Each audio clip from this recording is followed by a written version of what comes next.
Sony experiment. So I have the Battle of the Qs. 2 of the 3 cameras start out with nomenclature of Q in their name. The one up here that I'm looking at, or looking at me, are you looking at me, boy? Is the, sorry doggies, scared the dog. Is the, I forgot where I was. I'm such an idiot. The QX1.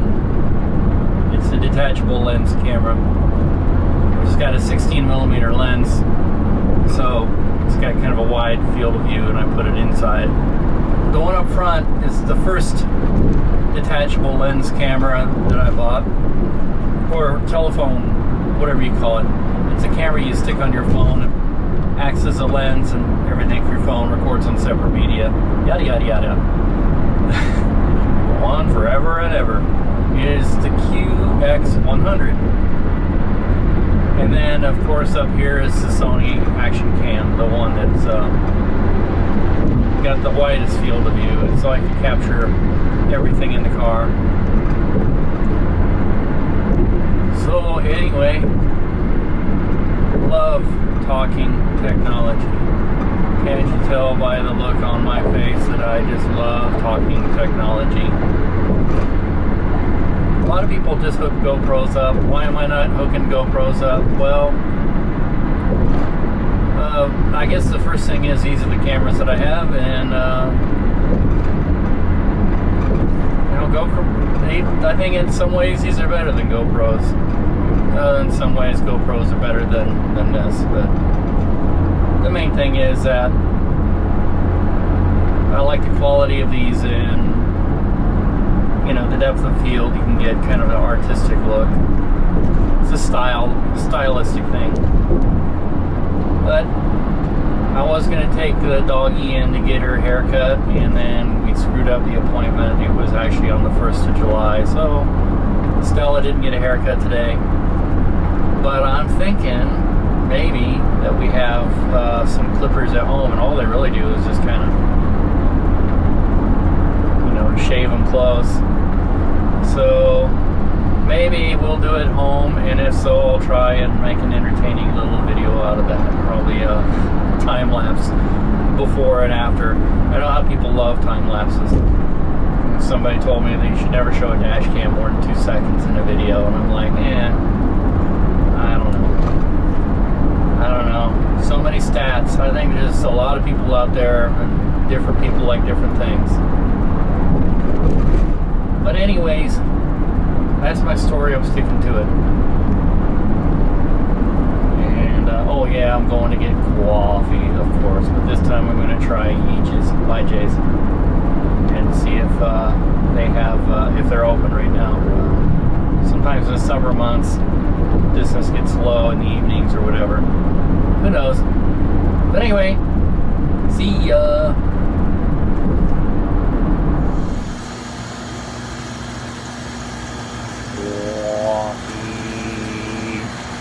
Forgot to do this yesterday, so my video skipped around. Whoops.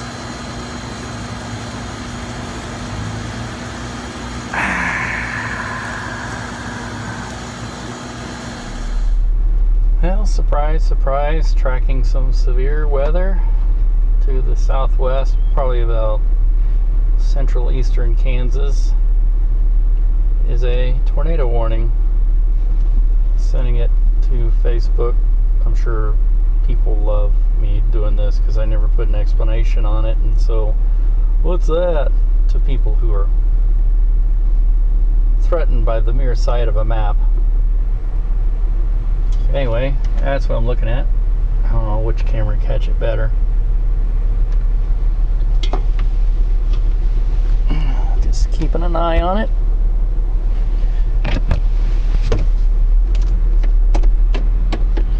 Nothing right here.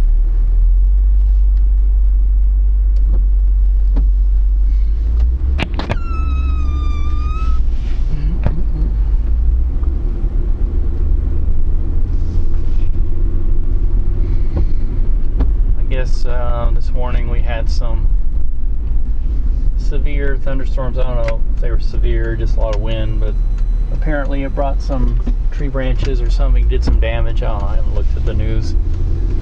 I just know that when I woke up today, Suyan, my wife, was yelling that Jimmy had been bad. He had crapped on the floor. And she theorized that the reason he did that all of a sudden was because he was too afraid to go outside because of all the boom booms, the lightning. And so he went and did his business on the floor like a bad dog.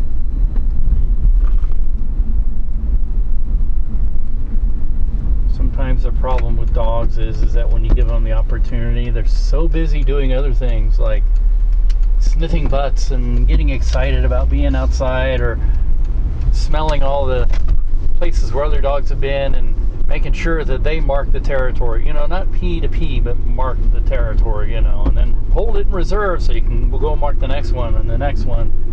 The problem is when they hold all that in reserve and they don't take care of their business, then it gets to a state where they can't go later and there's an emergency, so they just kind of hold on to it as long as they can and then give in and go in an inappropriate place.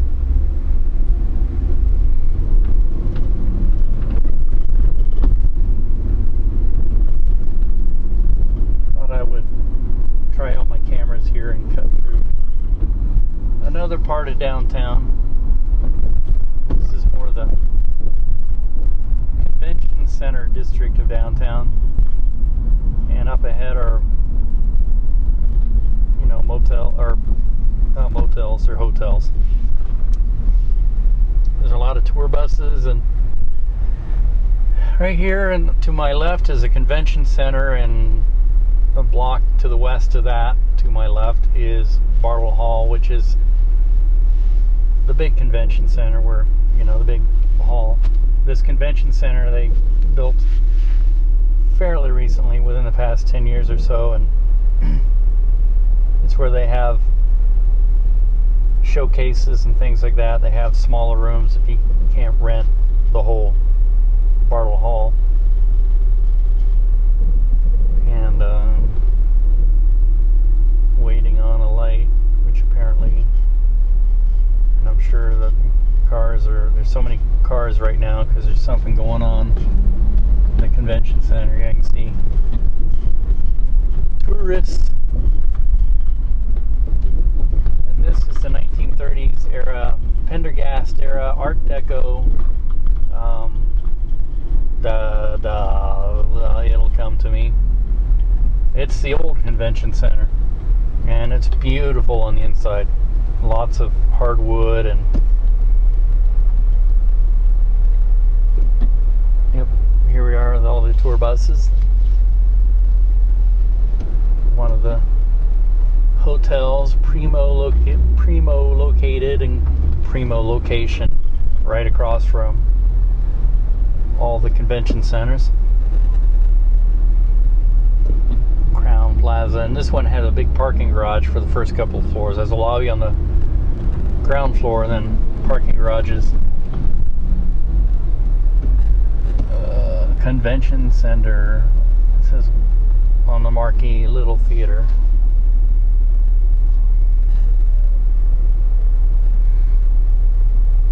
Obviously people move from out of town, or maybe not. These look like they're high school kids. I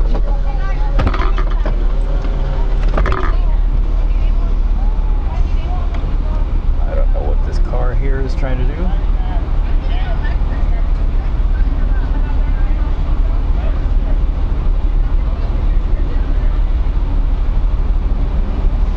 Oops, I just noticed my Garmin fell off. See if I can get it before the light changes.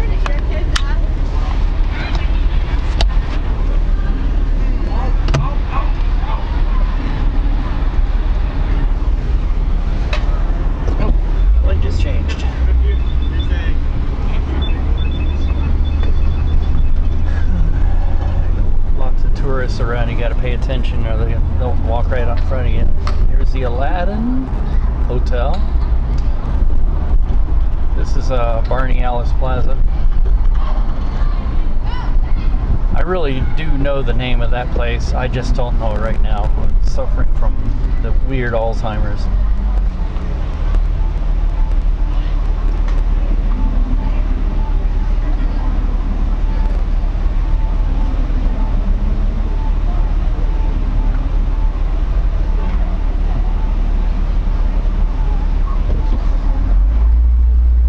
The Marriott, that's always lit up with the LED lights. Since about 2002, they've had that. Uh-oh, we're being detoured. They want us to take detour of the city. Road closed to through traffic. Well, I can see that it is. That succotashes. Gonna make us head west on Broadway. On Broadway. Pay attention to the road, not to the gadgets. Well, let's turn left on Central. Let's see what happens here. This is the old arts district, really. Old arts district. The Folly Theater there, and somewhere around here is the another big opera house. All of them are pretty much dinged in their traffic by the opening of the big Performing Arts Center, Kaufman Performing Arts. Hi, Jimothy. And then we're coming into the financial part of downtown Kansas City.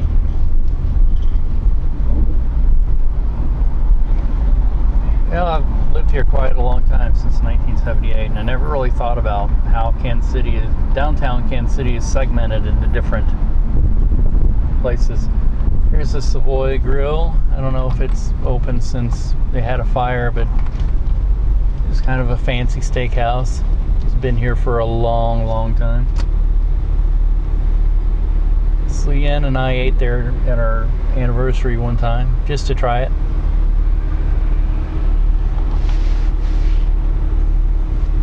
Special place, kind of an old school establishment. I'm trying to decide which way I want to go. Left or right? Left or right?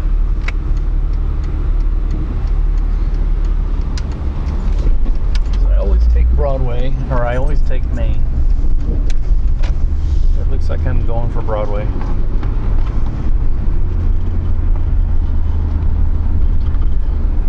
But recently I've been I saw something that I've been interested in. It's back that way, of course, as I talk about it on Broadway. The Coates House. We moved here when I was a kid in 1978. It was one of the coldest Januaries ever. And of course, we moved from the south. It was cold down there, but we didn't know what cold was until we moved up here. It was like 12 below zero the day we came to Kansas City.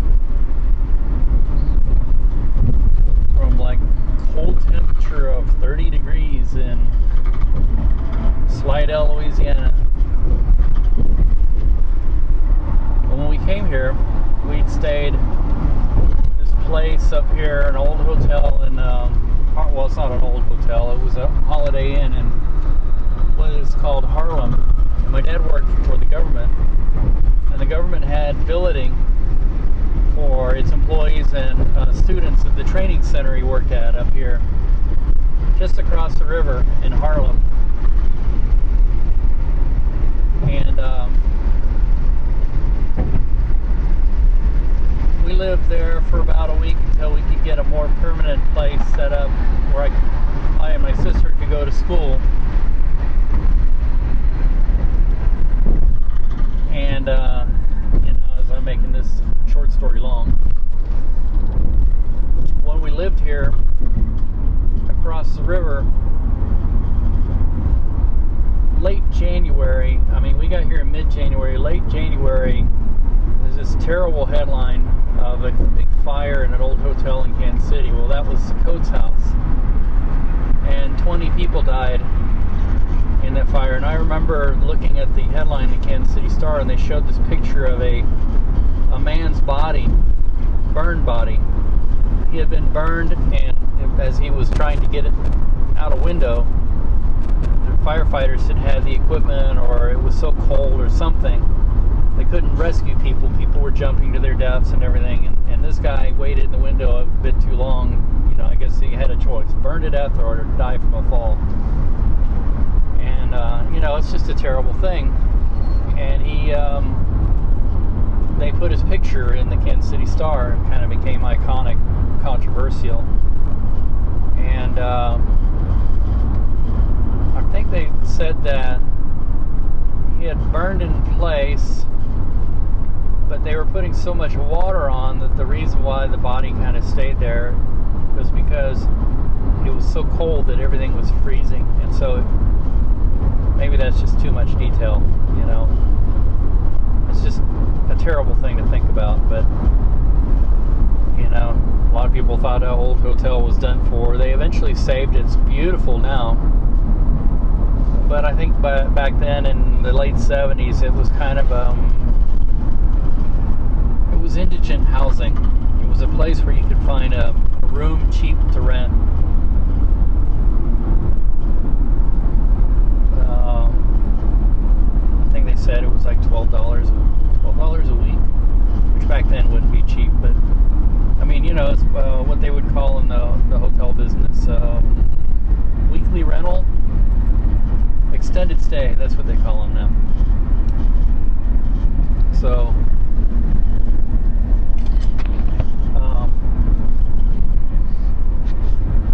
but after the fire, it was saved and rehabbed, and now it's condominium type place, part of Quality Hill, which was a development at one time in Kansas City in the late 1800s, early part of the 20th century. It was one of the richest, most exclusive neighborhoods in the city, overlooking, ironically, one of the poorest neighborhoods in the city, which was the West Bottoms. If people lived down there, it wasn't necessarily by choice. A lot of shacks, and you know, it was generally people who worked in the meat cutting area, you know, where they brought all the cattle in by railroad.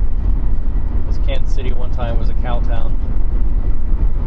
And when we came, another thing that I remember about downtown Kansas City was that when we came in Kansas City in the 70s, it was before anybody thought to revitalize it. Of course, you know, downtown Kansas City had taken a long time to start redeveloping.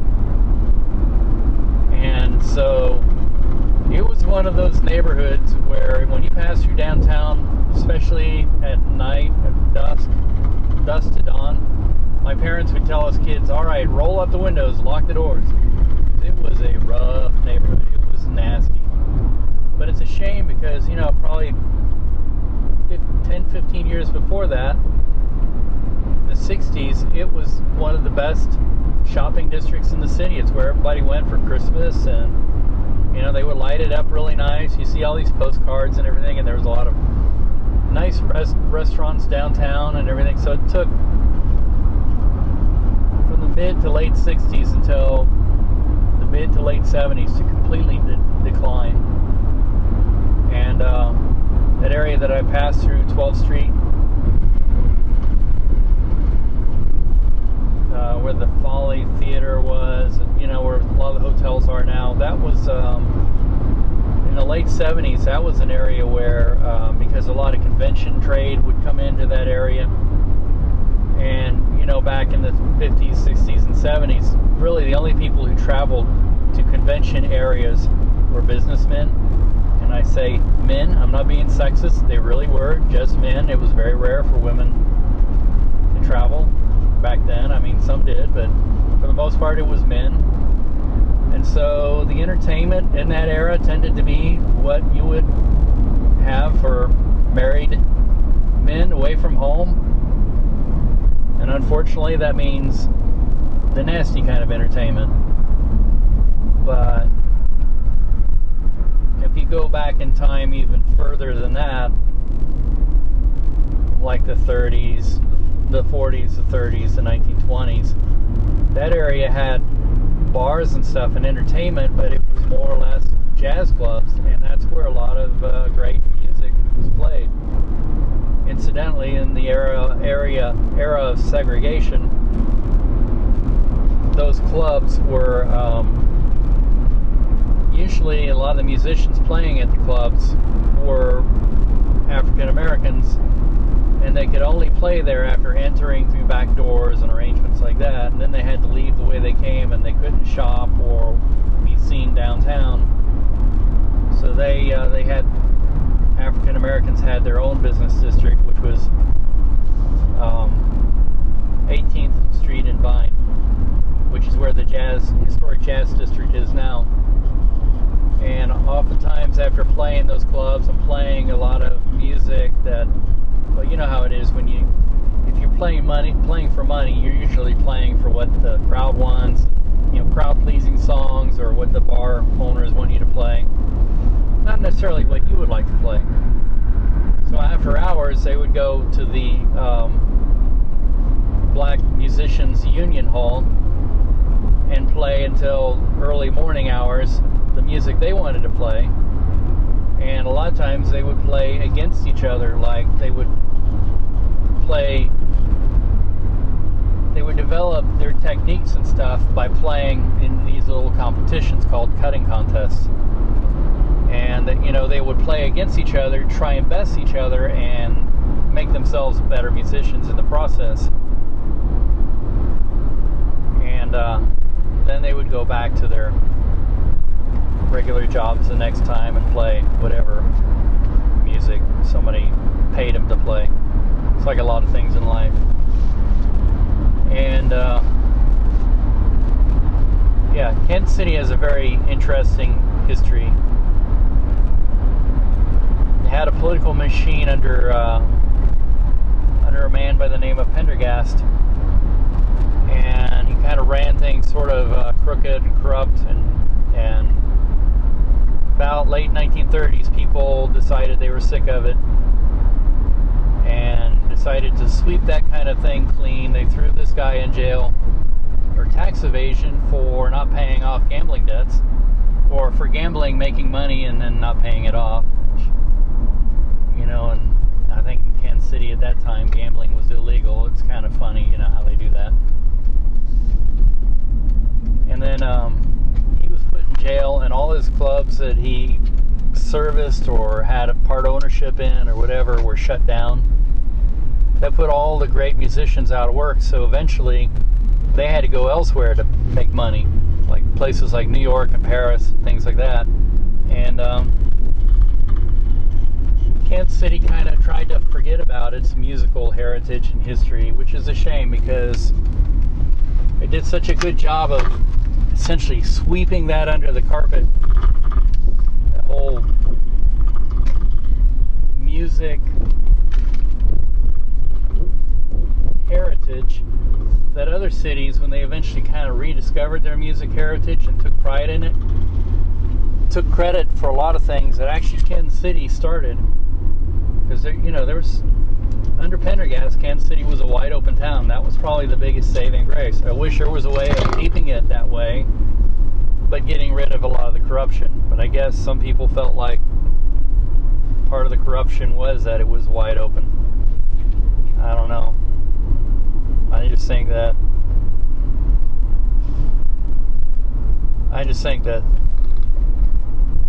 in this, back then, part of what people thought was corrupt was that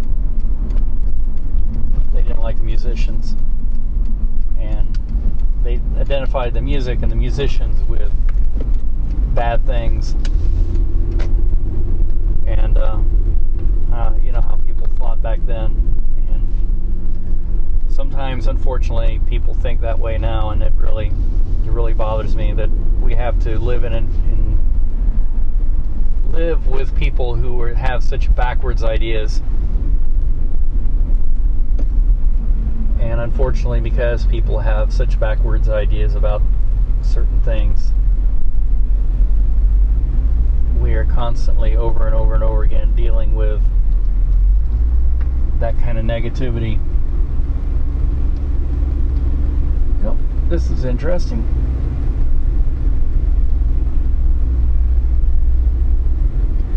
Alrighty. And that storm down south or southwest is looking monstrous.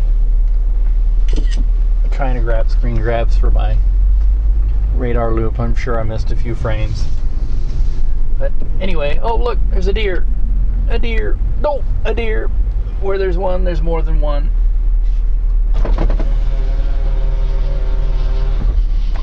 If you see one, look for the others.